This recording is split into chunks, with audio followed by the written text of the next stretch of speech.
नमस्कार मंडळी. तर बघा गहू कसा झालाय पिवळा पूर्ण. आणि आता आलाय गहू सोंगायला.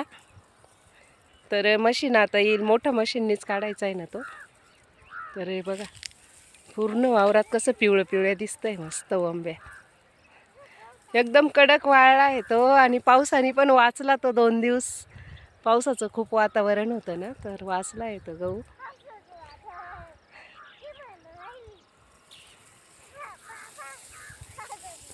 चला बघा.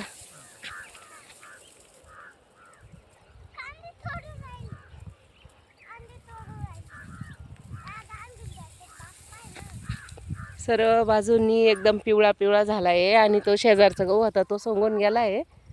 आता आमचाच गहू राहिला आहे फक्त इथं. तर किती पोते गहू होईल सांगा बरं मंडळी.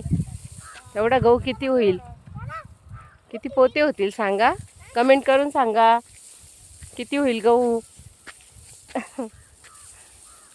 चला बाय. लाईक करा, सबस्क्राईब करा, व्हिडिओला शेअर करा सर्वांनी. बाय. भेटू पुढच्या व्हिडिओमध्ये.